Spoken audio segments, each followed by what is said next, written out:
इस देश में रहना है तो जय श्री राम कहना है।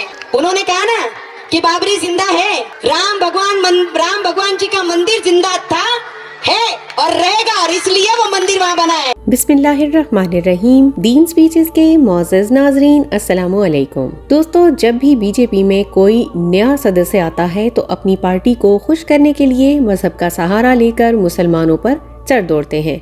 ऐसी ही एक झलक नवनीत राणा की भी हम आपसे शेयर करते हैं। और हैरत की बात यह है कि मुसलमान एंकर इससे सवालात करती है, बल्कि सवालात कम और तंज ज्यादा होते हैं। एक बार ओवैसी के छोटे भाई ने बयान दिया था कि पुलिस को बीच में से हटा दीजिए, तो फिर देखिए हम आपके साथ क्या करते हैं। इसमें ओवैसी के भाई ने 15 मिनट का वक्त मांगा था, तो उस पुरानी बातों को लेकर नवनीत राणा ने भी बयान दिया कि आप तो 15 मिनट की बात करते हैं, हमको बस सिर्फ 15 सेकंड दे दीजिए।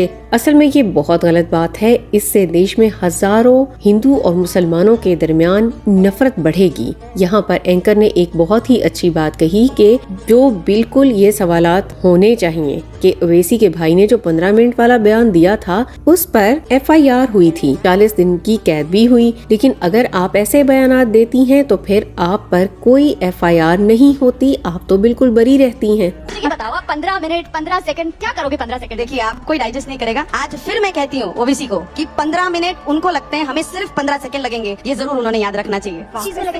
जैसे उन्होंने कहा, देखो जो भाषा में जो व्यक्ति समझता है उसके लिए वही भाषा होनी चाहिए, आर या पार। अगर वो कहते हैं 15 मिनट पुलिस हटाओ और छटाक भर पूरे देश में जिनकी लोक संख्या नहीं है वो 1.25 करोड़ जनता को धमकी दे रहे हैं, तो वही लाइन पे मैं काम कर रही हूँ। अगर वो 15 मिनट लेंगे हमारे लोगों को यहाँ से, खुद जो के एक सीट भी नहीं जीत पाई है, तो अब वो ओवैसी को हैदराबाद आने की भी धमकी दे रही है। लेकिन याद रहे कि ओवैसी जो भी कहता है खुल के कहता है, और ओवैसी का भी जवाब आया था कि आप तो 15 सेकंड की बात कर रही हैं, आप 15 घंटे ले ले। अब जैसा कि हमने पहले भी बात की कि ऐसे लोग देश से कोई मतलब नहीं रखते, इनको बस अपनी पार्टी के सरबराह को खुश करना होता है ताकि इनके मजे रहें और अपना मतलब निकाल सकें। इसलिए तो मोदी की तारीफों के पुल भी बांधे जा रहे हैं। इनका मानना है कि अभी तक तो हिंदुस्तान तबाह बर्बाद था, मोदी के आने के बाद देश में अमन सलामती आई है। लेकिन इनको ये कभी भी याद नहीं रहेगा चाइना और पाकिस्तान से जो बेइज्जती हुई पाकिस्तान की, वो भी इन ही की हुकूमत में हुई है। खैर, ये तो 400 के नारे लगा रहे थे लेकिन 300 भी पूरे नहीं कर सके। और जो कि नवनीत राणा इतना उछल रही थी, खुद अपनी ही सीट हार गई। ये देख लीजिए, मजा जरूर आएगा। ले लीजिए, आप अपने पापा को बोलिए, वो इस तरीके की बातें कर रहे हैं। मैंने कह दिया ना, मैं हैदराबाद आऊंगी, तैयारी करके रखना। मुझे जनता तय करेगी। अमरावती में क्या खिलेगा? अमरावती से भाजपा की नवनीत राणा चुनाव हार गई है। इनका हर सदस्य हिंदू मजहब के नाम पर वोट लेता है, लेकिन आम हिंदुओं का मानना है कि जो हिंदुइज्म बीजेपी चला रहा है वो हमारा मजहब है ही नहीं। इसको राहुल गांधी ने पार्लियामेंट में भी स्पीच देकर वाजे करवाया था, क्योंकि हर मजहब अमन की बात करता है और बीजेपी की तरफ से हमेशा बदअमनी हुई है। नवनीत राणा ने भी हनुमान का नाम ले लेकर लोगों को खूब बेवकूफ बनाया, लेकिन जब हनुमान की असल नाम के बारे में पूछा गया तो इसकी हालत देखने वाली थी। जी की इतनी भक्त हैं, तो मुझे बताइए हनुमान जी का नाम हनुमान जी कैसे पड़ा? हनुमान जी राम के सेवक थे, राम को फॉलो करने वाले थे। हनुमान जी का नाम पहले से हनुमान नहीं था, कैसे पड़ा? हनुमान जी का नाम तो अभी पूरा इतिहास में आप लेके जाएंगे तो जरूर इतिहास भी पढ़ी जाएगी फिर से, पर हनुमान चालीसा मैं पढ़ती हूँ, उसके बारे में मैं जरूर बता सकती। नवनीत ने हिंदू मुस्लिम तनाजात को मजीद आग देने की बारहा कोशिश की है, क्योंकि जय श्री राम एक धार्मिक नारा है। जाहिर सी बात है कि मुसलमान इस नारे को कभी भी नहीं लगाएंगे, लेकिन नवनीत ने साफ बोल दिया था कि जिसने इस देश में रहना है वो जय श्री राम का नारा जरूर लगाएगा। इससे एक और बात भी वाज़ेह हो जाती है कि बीजेपी के लोग हिंदुस्तान को हिंदू राज बनाना चाहते हैं, हालांकि ये इनकी खुद आइन के खिलाफ हो जाएगा। इस देश में रहना है तो जय श्री राम कहना है। संभाजी नगर को जो दाग लगाने वाला है ना, उसका एक बयान आया। ये 15 मिनट और 15 सेकंड के बयान नवनीत ने तब दिए थे जब ओवैसी के खिलाफ माधवी लता इलेक्शन में खड़ी हुई थी। तब इलेक्शन कैंपेन के लिए नवनीत राणा पहुंच गई और नफरत भरी स्पीच दे दी। अवैस के भाई के खिलाफ पर तो पर्चा हो ही गया था, लेकिन हैदराबाद में ऐसी स्पीच से माधवी लता को काफी नुकसान पहुंचा। तेरे को 15 मिनट लगेंगे और हमको सिर्फ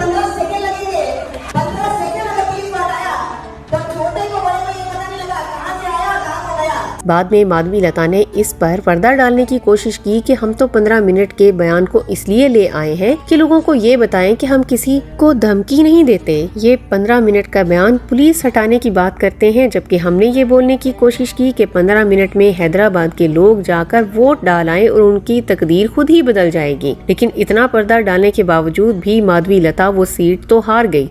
हम किसी को डराते नहीं है, धमकाते नहीं है।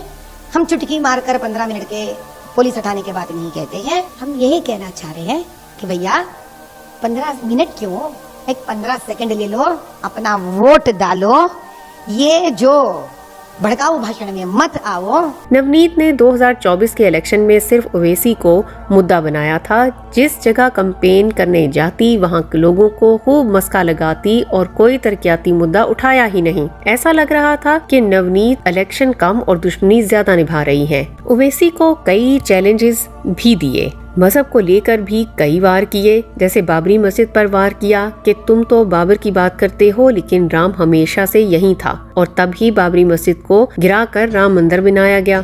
नवनीत राणा के इस बयान ने न सिर्फ माधवी लता को हरवाया बल्कि बीजेपी को भी पूरी तरह से नुकसान पहुंचाया।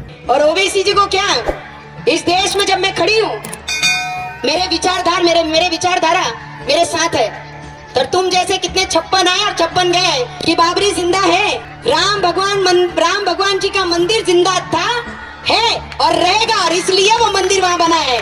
दोस्तों, ऐसा लगता है कि जो लोग मोदी जी से ज्यादा प्यार करते हैं, इन्हीं के हाथों बीजेपी का नुकसान हो रहा है, और इनमें औरतें सबसे आगे हैं। कैंपेन के दौरान नवनीत ने कोई कसर नहीं छोड़ी थी और इलेक्शन के बाद कंगना रनावत ने बीजेपी को खूब बदनाम किया, और यही लोग अब की बार 400 का नारा लगाते भी नजर आए। अब लोग समझ गए हैं कि बीजेपी तो धर्म को लेकर सियासत करती है, उनमें हिंदुओं का असल फायदा नहीं है, बल्कि वो तो खुद का वोट बैंक बढ़ाने के चक्कर में रहते हैं। इसलिए इस बार लोकसभा में अक्सरियत भी नहीं पाई और एनडीए की हुकूमत बन पाई। उम्मीद करते हैं आइंदा इलेक्शंस में मोदी से पीएम की कुर्सी भी छीन ली जाएगी। उम्मीद करते हैं इन हकायक से आपके जहन में एक हकीकी तस्वीर जरूर बनी होगी। इसी तरह की वीडियोस के लिए आप सब्सक्राइब कीजिए हमारा चैनल दीन स्पीचेस। हम मिलते हैं आपसे अगले वीडियो में। अपना ख्याल रखिए।